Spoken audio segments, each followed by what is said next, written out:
Update po tayo sa mga taga-suporta ni dating Pangulong Rodrigo Duterte sa Villamor Air Base. Saksi live si James Agustin. James? Alas 11:03 ngayong gabi ng tuluyan ng makalipad yung eroplano na lulan si dating Pangulong Rodrigo Duterte. Mula po yan dito sa Villamor Air Base. At dito sa labas naman, sa Gate 5 ay nananatili yung mga supporters ng dating Pangulo. Nagpapatuloy po yung sinasagawa nilang programa dito. At kanina, habang nagtataksi yung mismong eroplano doon sa runway na sakay nga itong dating Pangulo, ay natatakbo yung mga supporters. Malapit dito. Mga kapuso, kasalukuyan pong nagbibigay ng pahayag si Pangulong Bongbong Marcos. Babalikan po natin si James Agustin. Pakinggan po natin si Pangulong Marcos. Rodrigo Roa Duterte took off at 11:03 p.m. this evening and exited Philippine airspace. The plane is en route to The Hague in the Netherlands, allowing the former president to face charges of crimes against humanity in relation to his bloody war on drugs. The former president was earlier placed in government custody at Villamor Air Base after his common-law wife, Hanilet Avancenia, and members of his entourage arrived at 9:20 this morning from Hong Kong on Cathay Pacific flight number CX-907. Mr. Duterte was arrested in compliance with our commitments to Interpol. Hours before his arrival, Interpol Manila received an official copy of the ICC warrant. This prompted the Prosecutor General of the Department of Justice to serve the warrant.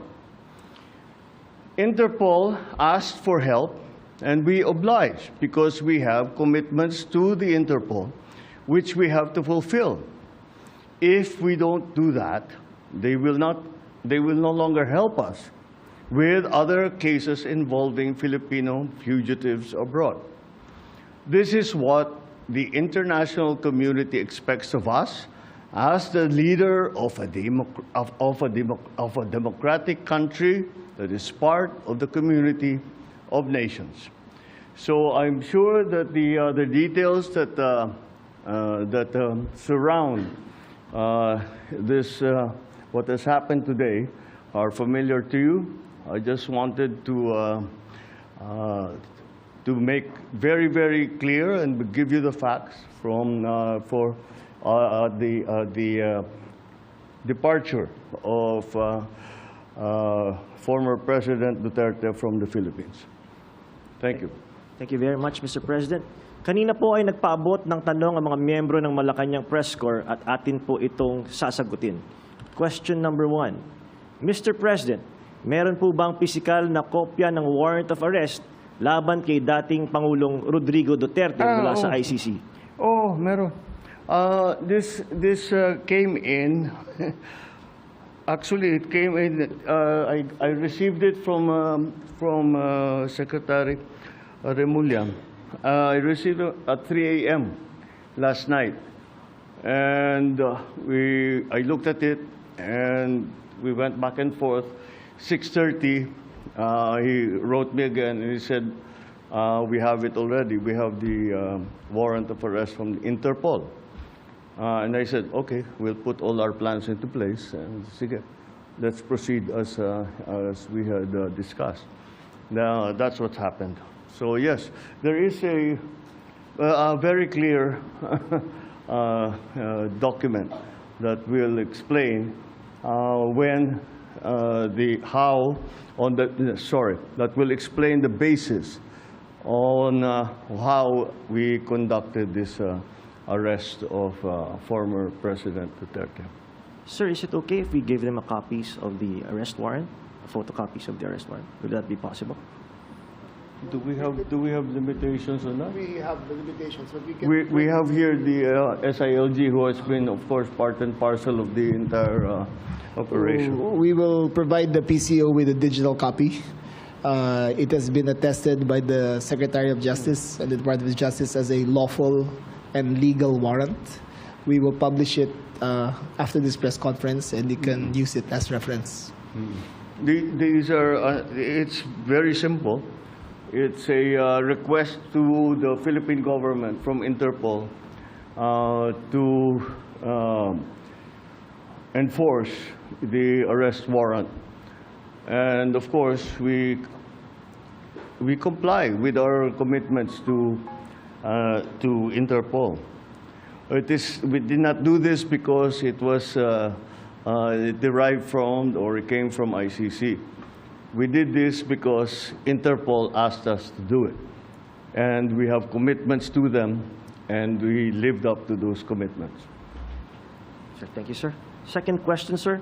Mr. President, sinasabi ng kampo ni PRRD na unlawful arrest daw itong ginawang pag-aresto sa kanya.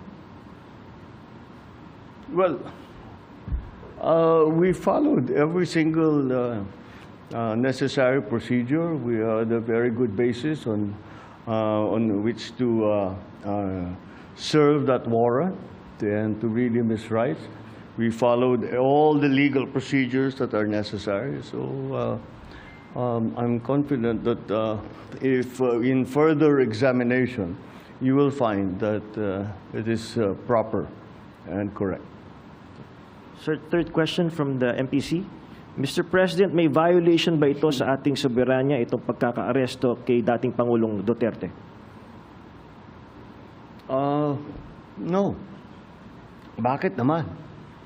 Dahil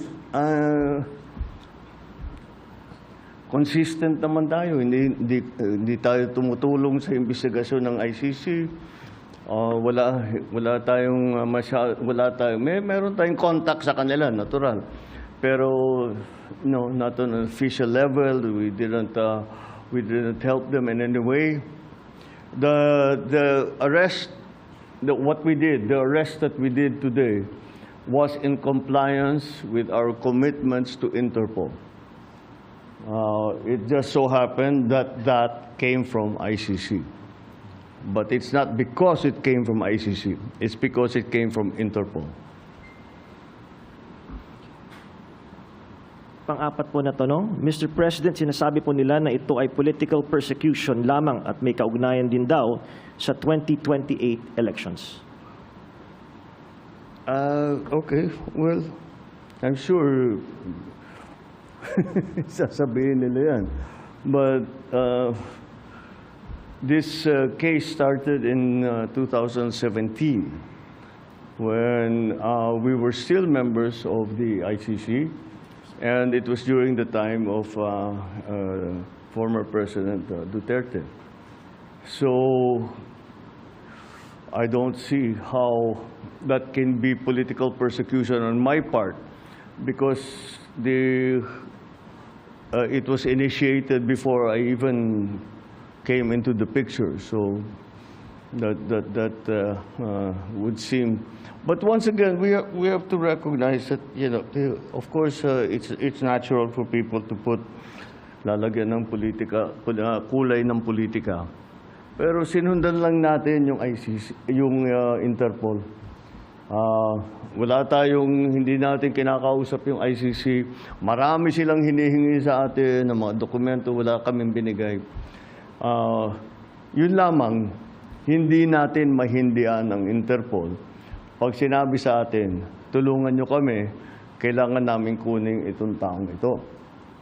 Dahil, kung maalala ninyo, lahat ng mga tumakas dito sa Pilipinas, kagaya ni Alice Go, kagaya ni Arnie Tevez, kung sino-sino pa, pati naman yung mga human trafficking sa Myanmar, pati sa mga madadamay. Sinong tumulong sa atin para makita natin yung mga ating kababayan na inaapi at ginagamit sa masamang paraan? Ang Interpol. Kaya naman, dapat naman tayo, pagka sinabi sa atin, tulungan nyo kami sa ganito, tumulong kayo. Kaya naman, ganun ang ginawa natin. Maraming salamat, Mr. President, sa paglilinaw ninyo. You want to ask another question? All right, sure. Sir, there are calls for people power. There are, in fact, as we speak, protest actions ongoing. Would you like to address? Mga kapuso, yan po ang pahayag ni Pangulong Bongbong Marcos tungkol sa pagsilbi ng arrest warrant laban kay dating Pangulong Rodrigo Duterte. Idiniin po ni Pangulong Bongbong Marcos na ang pagsilbi ng arrest warrant ay dahil hiniling ito ng Interpol at hindi dahil ito ay galing sa ICC or International Criminal Court. Ilang beses pong sinabi ni Pangulong Bongbong Marcos na ang request para isilbi o para ihain ang arrest warrant ay nanggaling sa Interpol at dahil mayroon tinatawag na commitment ang ating bansa sa Interpol ay wala raw siyang ibang magagawa kundi sundin o tuparin itong hiling ng Interpol. Sabi nga po ni Pangulong Bongbong Marcos, makailang beses na raw tayong tinulungan ng Interpol kaya marapat lamang na tuparin natin ang ating commitment sa Interpol. At sinabi rin ni Pangulong Bongbong Marcos na sinunod ng ating pamahalaan lahat ng necessary legal procedures para maisilbi ang arrest warrant laban kay dating Pangulong Rodrigo Duterte. At mismong si Pangulong Bongbong Marcos na rin ang nagkumpirma na ang eroplanong lulan si dating Pangulong Duterte ay papunta na sa The Hague, Netherlands at doon po haharap si dating Pangulong Rodrigo Duterte sa mga inihain sa kanyang kaso na crimes against humanity. At sinabi rin ni Pangulong Bongbong Marcos na hindi naman daw ito kaso ng political persecution. Idiniin rin niya na ito po ay nagsimula noon pang 2017 bago pa siya naging Pangulo at ang kaso raw ay nagsimula nung panahon pa nung nasa pwesto pa si dating Pangulong Rodrigo Duterte. Mga kapuso, maging una sa saksi. Mag-subscribe sa GMA Integrated News sa YouTube para sa iba't ibang balita.